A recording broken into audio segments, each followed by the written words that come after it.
تحبون الله فاتبعوني يحببكم الله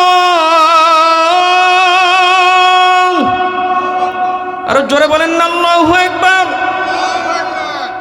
يحببكم الله ويغفر لكم ذنوبكم والله غفور رحيم জোরে বলেন আল্লাহু আকবার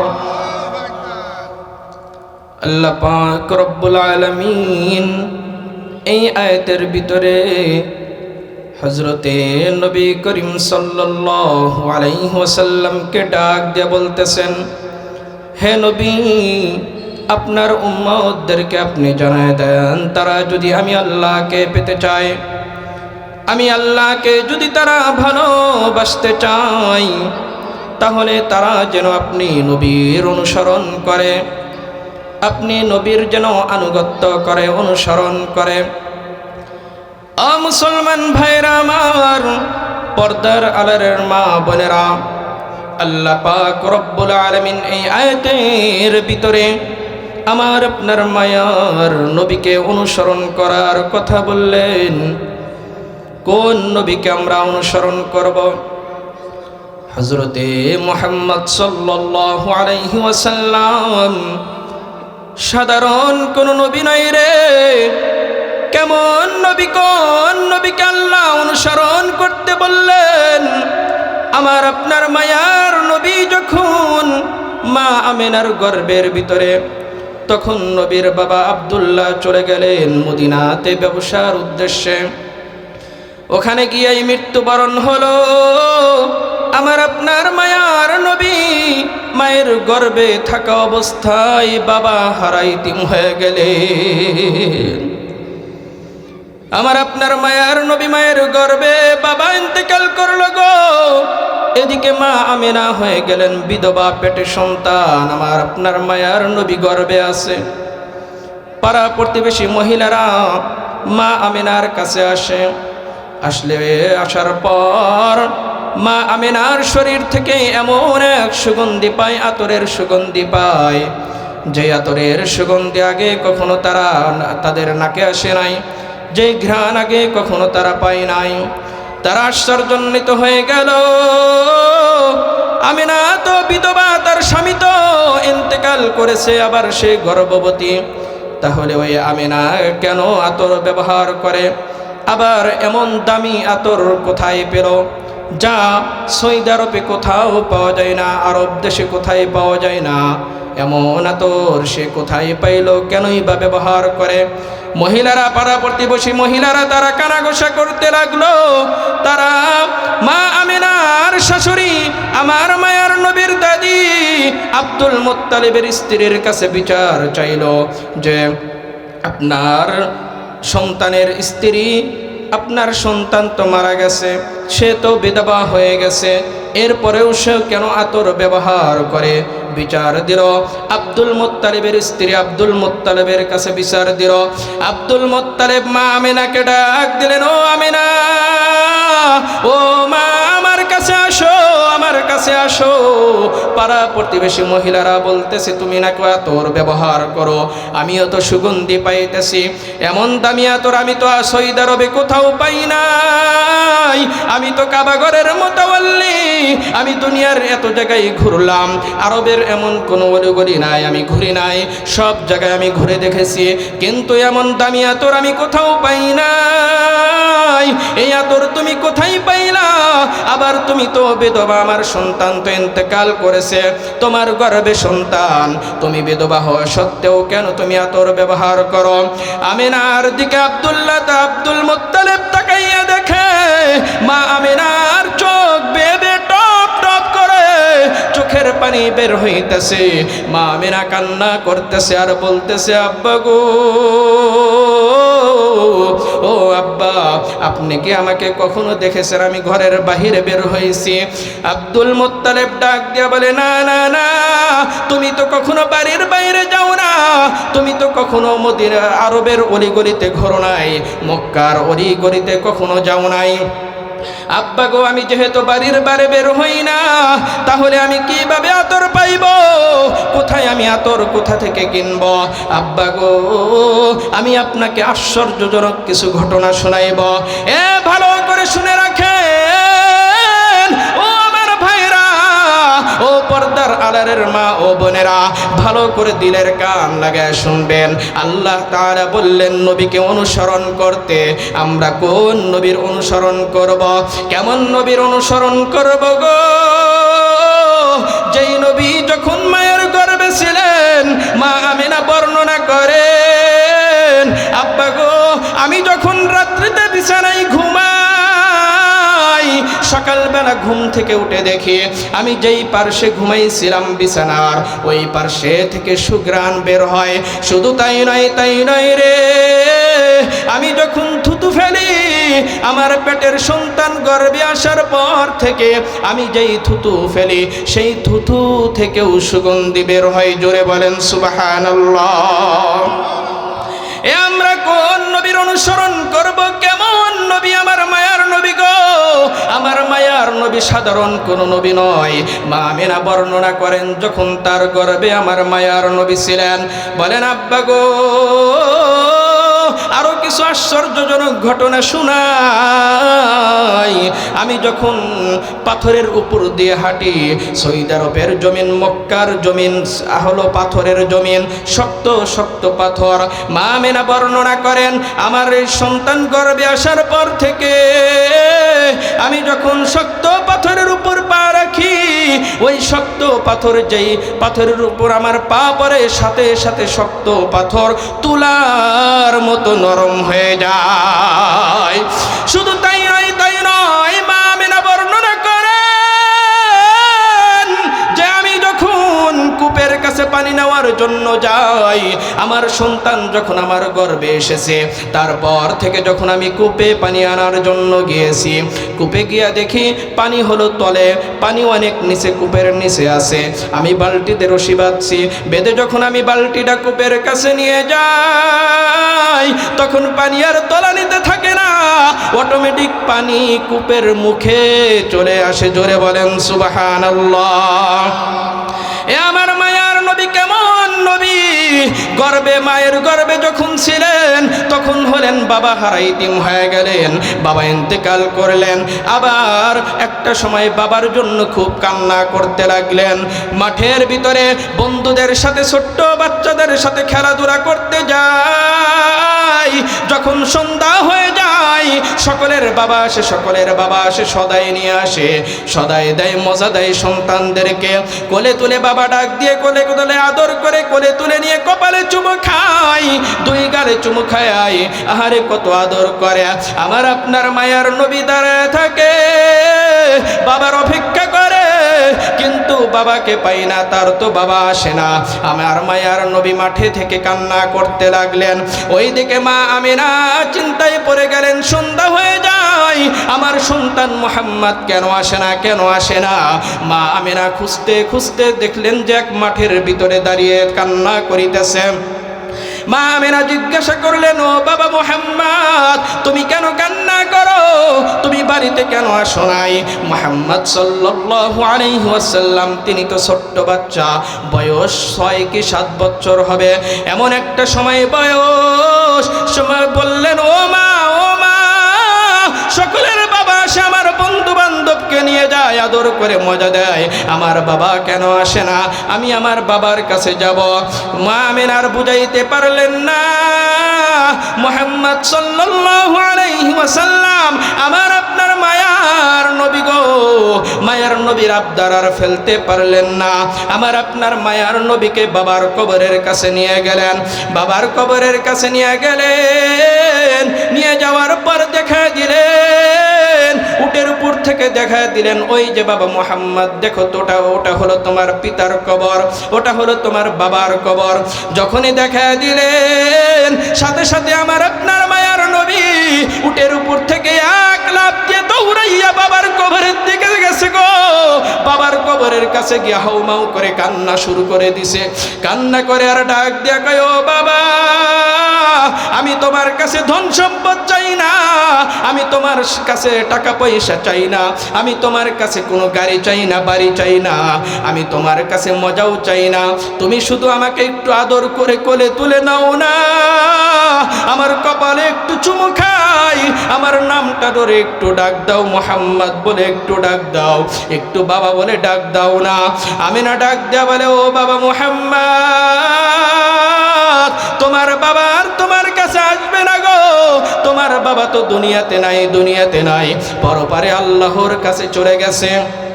তিনি তো কবরের ভিতরে শুয়ে আছেন, তিনি আর কখনো আসবেন না। এই কথা বলার পরে আমিনা অসুস্থ হয়ে পড়লেন। আমিনার প্রচন্ড জ্বর এসে গেল। বাবা মুহাম্মদ,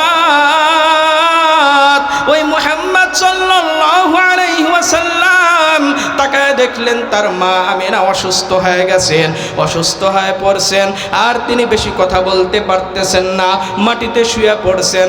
এরপরে সাথে ছিল একজন খাদেমা, খাদেমাকে ডাক দিয়া বলে, ও খাদেমা তুমি এদিকে এসো। মা আমিনা ডাক দিয়া বলে যে এই বাবা মুহাম্মদকে তুমি নিয়ে যাইবা, আব্দুল মুত্তালিবের কাছে পৌঁছাইয়া দিবা। খাদেমা এই কথা শোনার পর বুঝলো মা আমিনার সময় নাই, তিনি তো আল্লাহর দরবারে চলে যাইবেন। খাদেমা হাউমাউ করে কান্না শুরু করে দিল। এদিকে আমার আপনার মায়ার নবী তিনিও হাউমাউ করে কান্না শুরু করে দিলেন। মাকে ডাক দিয়ে বলে, ও মা,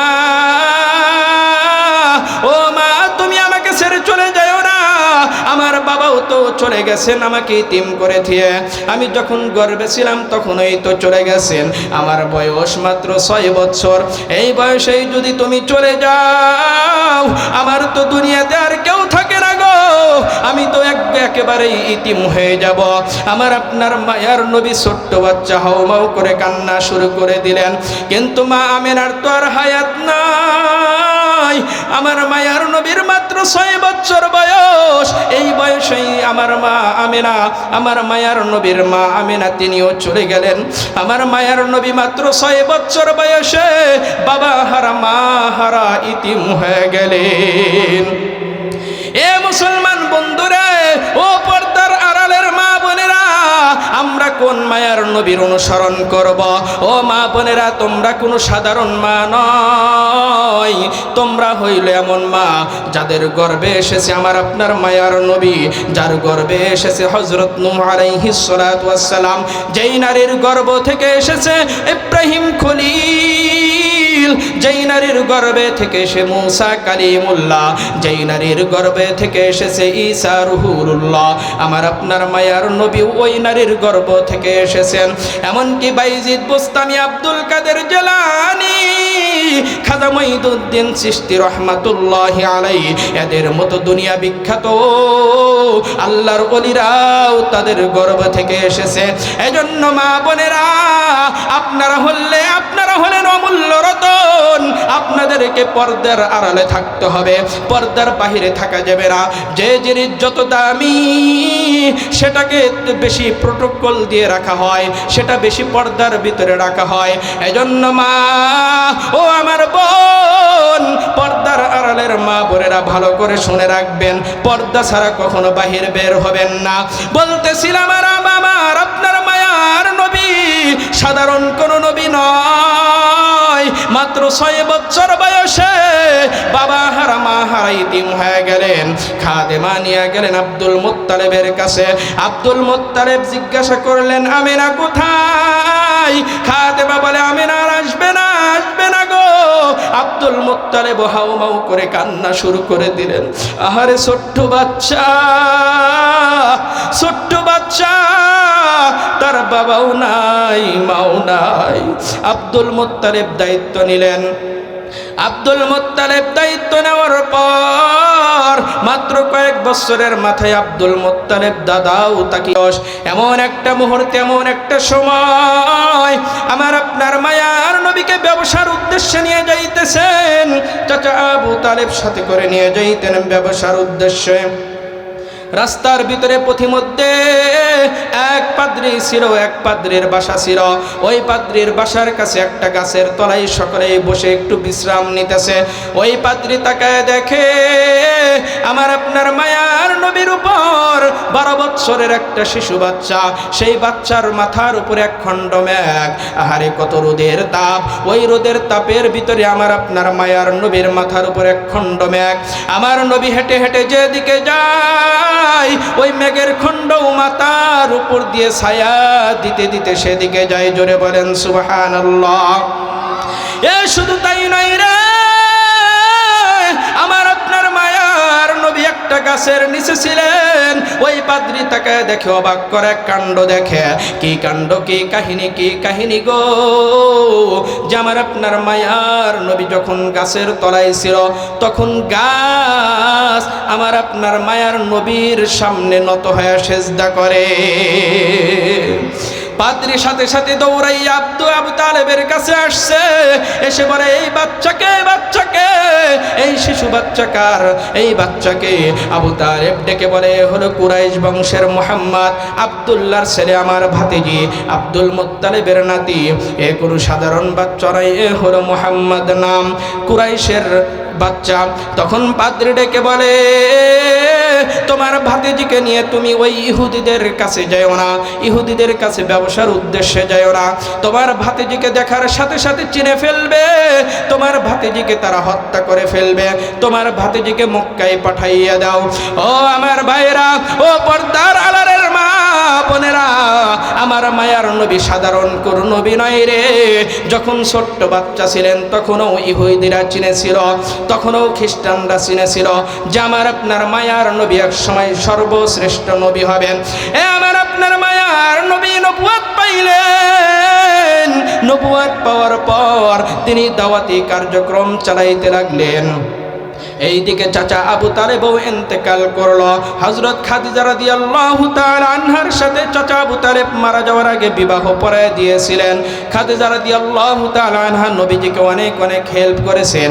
আমার আপনার মায়ার নবী যখন হেরা গুহায়, ও মা বোনেরা ভালো করে দিলের কান লাগায় শুনবেন, কেমন ছিলেন স্ত্রী, কেমন ছিলেন মহিলা খাদিজা, কেমন ভালো মহিলা ছিলেন, কেমন আল্লাহর ওলি ছিলেন, একটু ভালো করে শুনবেন। আমার আপনার মায়া আর নবী যখন হেরা গুহায় গো ইবাদত করে, হারে যারা হজে গিয়েছেন তারা জানেন কত উঁচাই হেরা গুহা। এত দূরের পথ, পাহাড়ের উঁচু পথ। মা খাদিজা রাদিয়াল্লাহু তাআলা আনহা নবীজির জন্য খাড়া নিয়ে ওই উঁচু পথ উঠে উঠে যাইতেন। সুবহানাল্লাহ।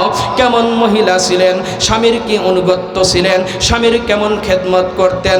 ও মা বোনেরা, স্বামীর কথার বাহিরে যাইবেন না, স্বামীর কথার ভিতরে থাকবেন, স্বামীর কথা মানবেন, আপনার জীবনটা সফলতা দিয়ে ভরপুর হয়ে যাবে। কথা বলেন ঠিক কিনা?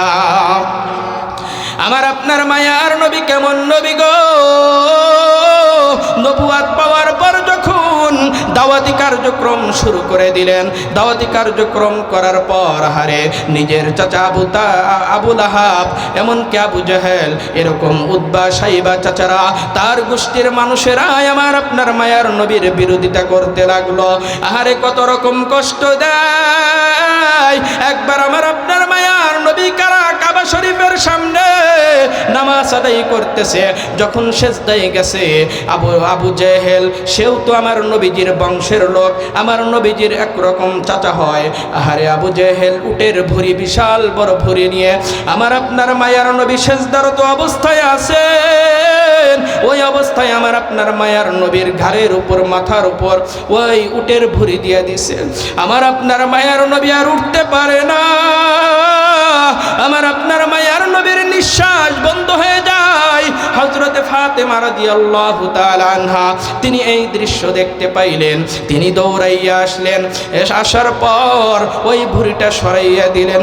আহারে নিজের বংশের মানুষ, নিজের চাচারাও আমার মায়ার নবীকে কত কষ্ট দিছে। আমার মায়ার নবীকে কষ্টে কোনো রকম বাকি রাখে নাই। এ আমার আপনার মায়ার নবী কেমন নবী? আল্লাহ তাআলা বললেন, কুল ইন কুনতুম তুহিব্বুনাল্লাহ ইত্তাকুল্লাহা ফাত্তাবিউনি ইউহিব্বুকুমুল্লাহু ওয়া ইয়াগফির লাকুম যুনুবাকুম ওয়াল্লাহু গফুরুর রহিম। আল্লাহ তাআলা বললেন মায়ার নবীর অনুসরণ করার জন্য। কেমন নবীর অনুসরণ করব?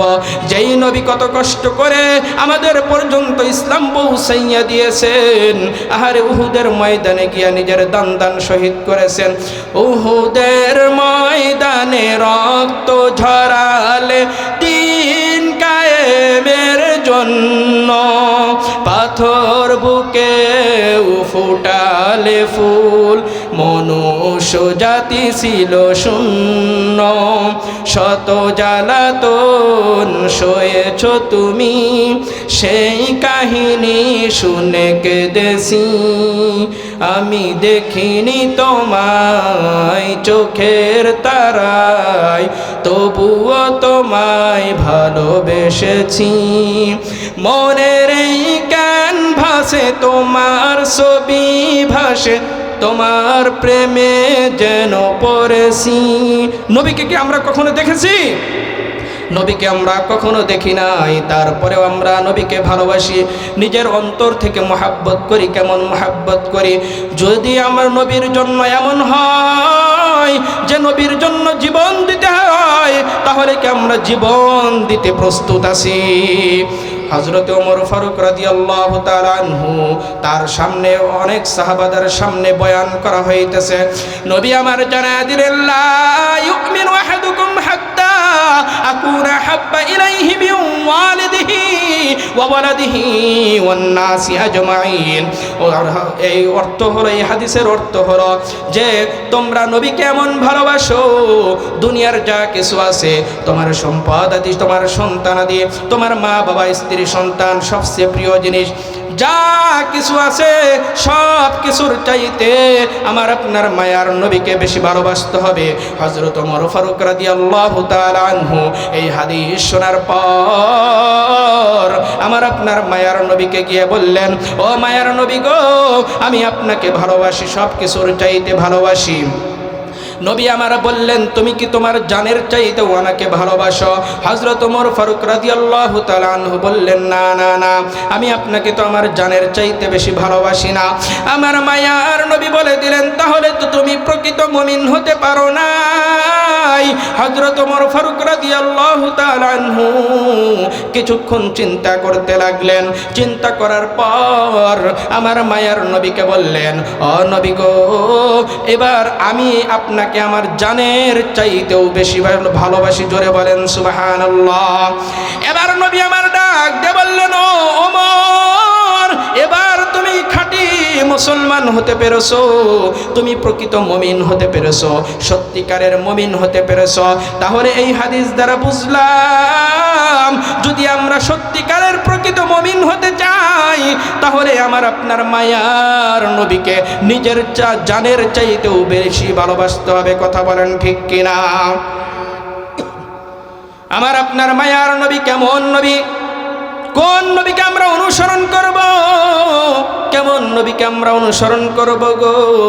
আমার আপনার মায়ার নবী যখন এইভাবে নিজের বংশের মানুষের দ্বারা অত্যাচার হইতে লাগলেন, নির্যাতিত হইতে লাগলেন, মক্কার মানুষেরা, কুরাইশের মানুষেরা যখন আমার আপনার মায়ার নবীকে অত্যাচার করতে লাগলো, তখন আল্লাহ পাক রব্বুল আলামিন আমার আপনার মায়ার নবীকে খুশি করার জন্য আল্লাহ পাক রব্বুল আলামিন মেরাজের ব্যবস্থা করলেন। মেরাজ কাকে বলা হয়? আল্লাহ পাক রব্বুল আলামিন সূরাতুল বনী ইসরাঈল 15 নম্বর পারার 1 নম্বর পৃষ্ঠার 1 নম্বর আয়াতের ভিতরে বলতেছেন, সুবহানাল্লাযী আসরা বিআবদিহি লাইলাম মিনাল মাসজিদিল হারাম ইলাল মাসজিদিল আকসাল্লাযী বারাকনা হাওলাহু লিনুরিয়াহু মিন আয়াতিনা ইন্নাহু হুয়াস সামিউল বাসীর। আল্লাহ পাক রব্বুল আলামিন এই সূরার ভিতরে মেরাজের কথা বললেন, যেখানে আল্লাহ পাক রব্বুল আলামিনের সাথে নবীজি আমার এক রাত্রের ভিতরে সপ্তম আসমান পাড়ি দিয়ে আরশে মুআল্লায় গিয়ে আল্লাহর সাথে সাক্ষাৎ করেছিলেন। আল্লাহ পাক রব্বুল আলামিন নবীকে খুশি করার জন্য এই মেরাজের ব্যবস্থা করলেন, যেটা সূরাতুল বানি ইসরাঈলের 1 নম্বর আয়াতের ভিতরে আল্লাহ বলে দিয়েছেন মেরাজ আমাদেরকে বিশ্বাস করতে হবে। মেরাজ যদি কেউ বিশ্বাস না করে তাহলে বোঝা যাবে তার ঈমানের ভিতরে কমতি আছে, তার ঈমান দুর্বলতা আছে, কারণ কোরআনের আয়াত অমান্য করা যাবে না। আমার নবীর মেরাজকে বিশ্বাস করতে হবে। আমরা কেমন নবীর অনুসরণ করব? আমার আপনার মায়ার নবীকে মেরাজ করানোর জন্য আল্লাহ পাক রব্বুল আলামিন 2 জন ফেরেশতাকে পাঠিয়ে দিলেন। একজন হলেন হযরত জিবরাইল, আরেকজন হলেন হযরত মিকাইল আলাইহিস সালাতু ওয়াস সালাম। 2 জন ফেরেশতাকে আল্লাহর নবীর কাছে আল্লাহ পাঠিয়ে দিলেন। উম্মে হানির ঘরে আমার আপনার মায়ার নবী রাত্রিতে ঘুমায়া আছেন। হঠাৎ করে জিবরাইল এবং মিকাইল 2 জন ফেরেশতা ছাদ ভেদ করে উম্মে হানির ঘরের ছাদ ভেদ করে ছাদ দিয়ে আমার নবীর মায়ার নবীর শিওরে চলে আসলেন। আসার পর সালাম দিলেন, সালাম দিয়ে বললেন, ও মায়ার নবী গো, আমি জিবরাইল এবং আমার সাথে আছে মিকাইল, আমরা 2 জন আপনার দরবারে এসেছি। নবী আমার জাগ্রত হইলেন, তাকাইয়া দেখলেন 2 জন ফেরেশতা তার শয়নে দাঁড়িয়ে আছে, শয়নে শিওরে দাঁড়িয়ে আছে। বললেন, কেন এসেছো? আবার তাকায়া দেখলেন ঘরের ছাদ দিয়ে তারা এসেছেন। বললেন, ও জিবরাইল, ও মিকাইল, ও জিবরাইল, তুমি তো আমার কাছে অনেকবার এসেছো, তো কখনো তো ঘরের ছাদ দিয়ে আসো নাই, তুমি তো দরজা দিয়ে এসেছো, এবার কেন তুমি ছাদ দিয়ে আসলা? জিবরাইল ডাক দেখো, ও মায়ার নবী গো, আমি এবার সাধারণ কোনো বিষয় নিয়ে আপনার কাছে আসি নাই। অন্যান্যবার যতবার এসেছি তখন তো এসেছি ওহী নিয়ে, আল্লাহ তাআলার পক্ষ থেকে ওহী নিয়ে আপনার কাছে এসেছি, কিন্তু এবার কোনো ওহী নিয়ে আপনার কাছে আসি নাই। এবার এমন একটা সফর করাবো আমার সাথে, যেই সফর কোনো সাধারণ সফর নয়। এই সফর করে আসার পর যখন আপনি আপনার উম্মতদেরকে জানায় দিবেন, কুরাইশের লোকেরা, আরবের লোকেরা, আপনার বংশের লোকেরাই তারা বিশ্বাস করবে না, কারণ এই সফর কোনো সাধারণ সফর নয়। এই সফর হলো একটা আশ্চর্যজনক সফর। এখানে এমন এমন ঘটনা ঘটবে গো, যেগুলা কোনো সাধারণ ঘটনা নয় গো, যেগুলা খুবই আশ্চর্যজনক ঘটনা হবে। আমার আপনার মায়ার নবীকে জিবরাইল আলাইহিস সালাতু ওয়াস সালাম এই কথাগুলো বলে আমার আপনার মায়ার নবীকে নিয়ে গেলেন হাতিমে কাবা। যারা হজ করে এসেছেন তারা জানেন কাবা ঘরের পাশে আছে হাতিমে কাবা। হাতিমে কাবায় নিয়ে যাওয়ার পর আমার আপনার মায়ার নবীর বক্ষ বিতরণ করলেন। বক্ষ বিতরণ করার পর তখন 2টা পাত্র নিয়ে আসা হলো। একটা হলো স্বর্ণের পাত্র, আর একটা হলো রূপার পাত্র। স্বর্ণের পাত্রে রাখা হলো আমার আপনার মায়ার নবীর হিকমত, স্বর্ণের পাত্রে রাখা হলো, এবং রূপার পাত্রে রাখা হলো হিকমত। স্বর্ণের পাত্রে রাখা হলো আমার আপনার মায়ার নবীর হৃদয়। রাখার পর সেগুলো জমজমের পানি দ্বারা ধৌত করা হলো। জমজমের পানি সাধারণ কোনো পানি নয় রে, জমজমের পানি এমন পানি যারা হজে গিয়েছেন তারা হয়তো খেয়েছেন। আপনারা যখন হজে যাবেন, যাওয়ার পর যদি ওই জমজমের পানি নিয়ে কাবা ঘরের দিকে দাঁড়াইয়া যদি আপনার যদি কোনো বড় ধরনের রোগ বা বড় ধরনের কোনো মনের নেক আশা থাকে, আপনি যদি সেগুলো পূরণ করার জন্য, অসুস্থতা সারানোর জন্য আপনি যদি 1 গ্লাস পানি নিয়ে কাবা ঘরের দিকে দাঁড়াইয়া খান, আর মালিকরে ডাক দিয়া বলেন, ওগো মালিক, আমার এই অসুস্থতা তুমি সারাইয়া দাও, আমার এই রোগ সারাইয়া দাও, দুনিয়ার কোনো ডাক্তার সারাইতে পারে না। এই জমজমের পানি সাধারণ কোনো পানি নয় গো। এই জমজমের পানি তো হযরত ইসমাঈল আলাইহিস সালাতু ওয়াস সালাম তিনি যখন ছোট্ট শিশু, তখন তার পায়ের গোড়ালির আগে আঘাত দ্বারা জমজমের কূপ তৈরি হয়েছে। সেখান থেকে পানি বের হয়েছে। সেই পানি খেয়ে ইসমাইল আলাইহিস সালাতু ওয়াস সালাম জীবিত ছিলেন, দুহুদু মরুভূমির ভিতরে জীবিত ছিলেন। জমজমের পানির এত দাম, যদি আপনি মনের নেক আশা নিয়া রোগ সারানোর জন্য যদি আপনি খান, আপনার খাইতে দেরি হবে, আল্লাহ পাক রব্বুল আলামিন আপনার মনের নেক আশা পূরণ করতে দেরি করবেন না। শুধু তাই নয়, আপনার রোগ সারাইতেও দেরি করবেন না। জোরে বলেন সুবহানাল্লাহ। আল্লাহ পাক রব্বুল আলামিন বললেন, আমার আপনার মায়ার নবীকে অনুসরণ করার জন্য কোন নবীকে আমরা অনুসরণ করব? কোন নবীকে অনুসরণ করব? আমার আপনার মায়ার নবী তো কোনো সাধারণ নবী নয়। বক্ষ বিতরণ হওয়ার পর জিব্রাইল আলাইহিস সালাতু ওয়াস সালাম তিনি আমার আপনার মায়ার নবীকে হাতিমে কাবা থেকে নিয়ে গেলেন বাইতুল মুকাদ্দাসে যাওয়ার পর আমার আপনার মায়ার নবী দেখতে পারলেন সেখানে দুনিয়াতে যত নবী রাসূল এসেছিলেন, সমস্ত নবী রাসূল, লক্ষ লক্ষ নবী রাসূল সকলেই বাইতুল মুকাদ্দাসে উপস্থিত আছে। বাইতুল মুকাদ্দাস হলো বর্তমান ফিলিস্তিনে যে মসজিদ আছে, মসজিদুল আকসা বলা হয়, সেই মসজিদের নাম হলো বাইতুল মুকাদ্দাস। আমার আপনার মায়ার নবী সেখানে যাওয়ার পর দেখলেন হযরতে আদম আলাইহিস সালাতু ওয়াস সালাম থেকে আমার আপনার মায়ার নবী পর্যন্ত যত নবী রাসূল এসেছেন, সমস্ত নবী রাসূল ওখানে উপস্থিত আছেন। জিব্রাইল আলাইহিস সালাতু ওয়াস সালাম ডাক দিয়ে বললেন, ও নবী গো, সমস্ত নবী রাসূলদের ইমামতি করতে হবে। নবী বললেন, কে ইমামতি করবে? নবীজির হাত ধরে জিব্রাইল আলাইহিস সালাতু ওয়াস সালাম ইমামতির জন্য নিয়ে যাইতেছেন। কিন্তু বন্ধুরে, ওই মসজিদে উপস্থিত ছিলেন আদম সফিউল্লাহ, নূহ নবিউল্লাহ, ইব্রাহিম খলিলুল্লাহ, মুসা কালিমুল্লাহ, ঈসা রুহুলুল্লাহ, এদের মতো বড় বড় নবী উপস্থিত ছিলেন। কাউকে নিয়ে যাওয়া হলো না ইমামতির জন্য, কিন্তু আমার আপনার মায়ার নবীকে ইমামতির জন্য নেওয়া হলো। এর দ্বারা বোঝা গেল আমার আপনার মায়ার নবী কোনো সাধারণ নবী নয়। আমার আপনার মায়ার নবী হলো সমস্ত নবীদের সর্দার। শুধু তাই নয়, দুনিয়াতে যত নবী রাসূল এসেছিলেন, সমস্ত নবী রাসূলদের চাইতে আমার আপনার মায়ার নবী হলেন সর্বশ্রেষ্ঠ নবী। জোরে বলেন সুবহানাল্লাহ। কোন নবীর অনুসরণ করব? আল্লাহ তাআলা বললেন নবীর অনুসরণ করার জন্য, কিন্তু আমরা তো অনুসরণ করি না। কেমনে অনুসরণ করব? চলুন আমরা মেরাজের ঘটনায় সামনে অগ্রসর হই। সামনে অগ্রসর হইলেই আমরা বুঝতে পারবো যে মুসলমান হওয়ার পর নবীকে অনুসরণ করতে গেলে কোন কাজ সবচাইতে গুরুত্বপূর্ণ। নবীজি সাল্লাল্লাহু আলাইহি ওয়াসাল্লাম বাইতুল মুকাদ্দাসে তিনি সকল নবী রাসূলদের ইমামতি করার পর আমার আপনার মায়ার নবী আসমানের দিকে রওনা দিলেন। জিব্রাইল আলাইহিস সালাতু ওয়াস সালাম সাথে নিয়ে যাইতেছেন। যাওয়ার সময় এবং আল্লাহ তাআলার সাথে দেখা করে আসার সময় আল্লাহ পাক রব্বুল আলামিন অনেক জাহান্নামের আযাব দেখাইছেন, আবার জান্নাতের নিয়ামত রাজিও দেখাইছেন। আমার আপনার মায়ার নবী জাহান্নামের অনেক আযাব দেখেছেন। জাহান্নামের ভিতরে আল্লাহর নবীজি সাল্লাল্লাহু আলাইহি ওয়াসাল্লাম সবচাইতে বেশি দেখেছেন নারীদেরকে। কাদেরকে দেখেছেন? জোরে বলেন।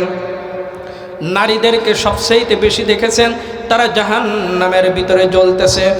ও মা, ও আমার বোনেরা, পর্দার আড়ালের মা বোনেরা ভালো করে শুনে রাখবেন, দিলের কান লাগায় শুনে রাখবেন। নবীজি মেরাজে যাওয়ার সময়, আসার সময় জাহান্নামের ভিতরে সবচেয়ে বেশি নারীদেরকে দেখেছেন।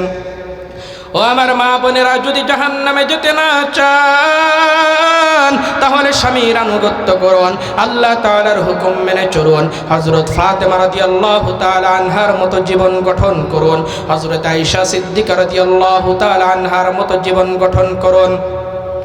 ও মুসলমান ভাইরা আমার, পর্দার আড়ালের মা বোনেরা, আমার আপনার মায়ার নবী প্রথম আসমান পার হলেন, দ্বিতীয় আসমান পার হলেন, তৃতীয় আসমান পার হলেন, চতুর্থ আসমান পার হলেন, পঞ্চম আসমান পার হলেন, ষষ্ঠ আসমান পার হলেন। এই ষষ্ঠ আসমান পর্যন্ত প্রত্যেকটা আসমানে অসংখ্য নবী রাসূলদের সাথে সাক্ষাৎ হয়েছে। যখন তিনি সপ্তম আসমানে গেলেন, যাওয়ার পর দেখতে পাইলেন আল্লাহ তাআলার খলিল অন্তরঙ্গ বন্ধু হযরত ইব্রাহিম আলাইহিস সালাতু ওয়াস সালাম তিনি মসজিদের সাথে হেলান দিয়ে আছেন। দুনিয়াতে মসজিদ আছে বাইতুল মুকাররম, আল্লাহ তাআলার ঘর কাবা ঘর আছে, মসজিদুল হারাম আছে, আবার একদম সোজা সাত আসমানের উপরে আছে বাইতুল মামুর। সেই বাইতুল মামুরের সাথে হযরত ইব্রাহিম খলিল আলাইহিস সালাতু ওয়াস সালাম তিনি হেলান দিয়ে আছেন। আমার আপনার মায়ার নবী ইব্রাহিম খলিল আলাইহিস সালাতু ওয়াস সালামের সাথে সাক্ষাৎ করলেন, সালাম দিলেন, ভালো মন্দ জিজ্ঞাসা করলেন। এরপরে আমার আপনার মায়ার নবী আরশে মুআল্লায় আল্লাহ তাআলার সাথে সাক্ষাৎ করার জন্য চলে গেলেন। আল্লাহ তাআলার সাথে বন্ধু বন্ধু হারে কত সুন্দর কথা হয়। আমার আপনার মায়ার নবীর মন খুশি হয়ে গেল। এরপরেও আমার আপনার মায়ার নবীকে আরো বেশি খুশি করার জন্য আল্লাহ পাক রব্বুল আলামিন উপহার দিলেন, উপঢৌকন দিলেন। কি উপহার? 50 ওয়াক্ত নামাজ দিলেন। দৈনিক কয় ওয়াক্ত নামাজ? দৈনিক 50 ওয়াক্ত নামাজ উপহার দিলেন। আল্লাহর নবীজি সাল্লাল্লাহু আলাইহি ওয়াসাল্লাম 50 ওয়াক্ত নামাজ উপহার নিয়ে যখন আসতেছিলেন, প্রথম আসমানে হযরত মূসা আলাইহিস সালাতু ওয়াস সালামের সাথে দেখা হয়ে গেল। হযরত মূসা আলাইহিস সালাতু ওয়াস সালামের সাথে দেখা হওয়ার পর মূসা বললেন, ও আল্লাহর নবী, আল্লাহ আপনাকে কি উপহার দিয়েছে? নবী আমার বললেন যে আল্লাহ তাআলা আমাকে 50 ওয়াক্ত নামাজ উপহার দিয়েছে, আমার উম্মতেরা দৈনিক 50 ওয়াক্ত নামাজ আদায় করবে। মূসা কালিমুল্লাহ বললেন, না না না, আপনার উম্মতেরা দৈনিক 50 ওয়াক্ত নামাজ পড়তে পারবে না, আপনি আল্লাহর কাছে আবার যান, নামাজ কমায় নিয়ে আসেন। আমার আপনার মায়ার নবী তিনি আবার আল্লাহ তাআলার কাছে চলে গেলেন। যাওয়ার পর 5 ওয়াক্ত কমায় নিয়ে আসলেন, 45 ওয়াক্ত হয়ে গেল। আবার মূসা কালিমুল্লাহর সাথে দেখা হলো। মূসা কালিমুল্লাহ বলল, এবার কয় ওয়াক্ত হয়েছে? বলে 45 ওয়াক্ত। মূসা কালিমুল্লাহ বললেন, না না, আপনার উম্মতেরা এই 45 ওয়াক্ত দৈনিক পড়তে পারবে না। এইভাবে পাঠাইতে পাঠাইতে সর্বশেষ 5 ওয়াক্ত থাকলো। কয় ওয়াক্ত? জোরে বলেন। 5 ওয়াক্ত নামাজ মাত্র আছে। দৈনিক কয় ওয়াক্ত পড়তে হবে? মাত্র 5 ওয়াক্ত। আবার যখন নামাজ নিয়ে মূসা কালিমুল্লাহর সাথে দেখা হয়ে গেল, মূসা কালিমুল্লাহ বলল, ও মায়ার নবী, এবার কয় ওয়াক্ত আছে? বলে আমার উম্মতেরা দৈনিক 5 ওয়াক্ত নামাজ আদায় করবে।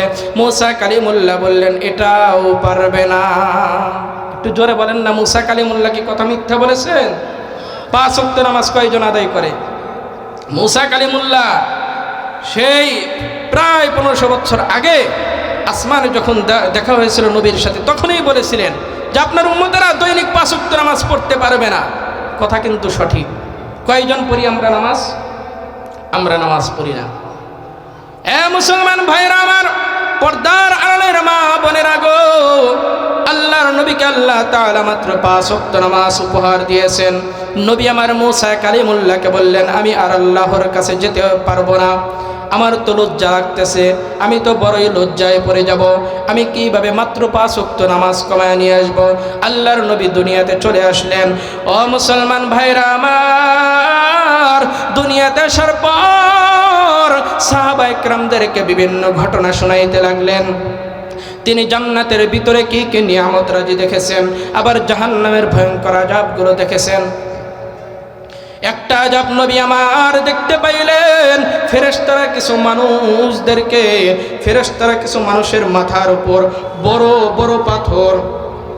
বড় পাথর বা হাতুড়ি, বড় বড় হাতুর নিয়ে সেগুলো নিয়ে কিছু কিছু মানুষের মাথায় আঘাত করতেছে। এমনভাবে আঘাত করতেছে যে ওই মানুষদের মাথাগুলো থেতলে যাইতেছে, ওই মানুষদের মাথার মগজ ছিটকে গিয়ে আর এক জায়গায় পড়তেছে গো। ওই ওই মানুষদের কত কষ্ট হইতেছে। শুধু এতটুকুই ক্ষান্ত নাই, আল্লাহ তাআলা ওই মানুষদের মাথাগুলো আবার ভালো করে দেন, জোড়া লাগায় দেন। ফেরেশতারা আবার হাতুড়ি মারে, আবার মাথা থেতলে যায়, আবার আল্লাহ জোড়া লাগায় দেন, আবার হাতুড়ি দিয়ে ফেরেশতারা মারে, আবার তারা কষ্ট পাইতে থাকে। এইভাবে কষ্ট পাইতে আছে।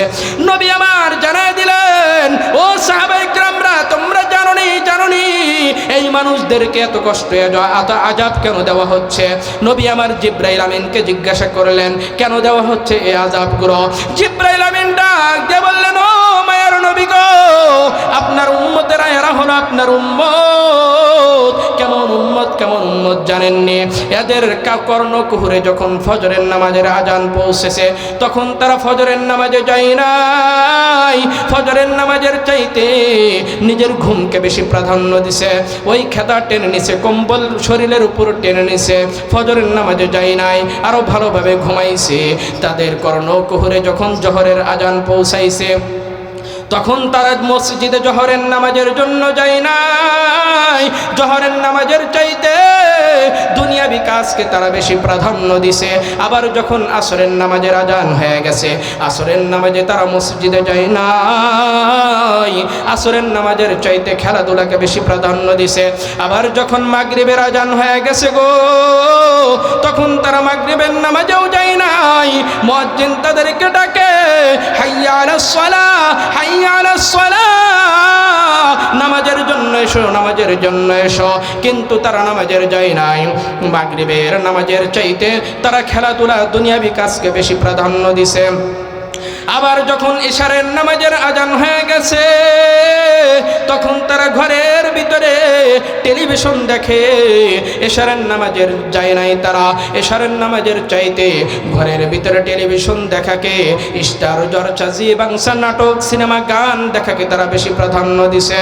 ও মা বোনেরা, ভালো করে শুনে রাখেন, আপনারা স্টার জলসা, জি বাংলা দেখেন, নাটক দেখেন, ওই সময়টা আপনি নামাজ পড়েন, আপনি ওই সময়টা কোরআন তেলাওয়াত করেন, মাসআলা পড়েন, তাহলে নেকি আর নেকি।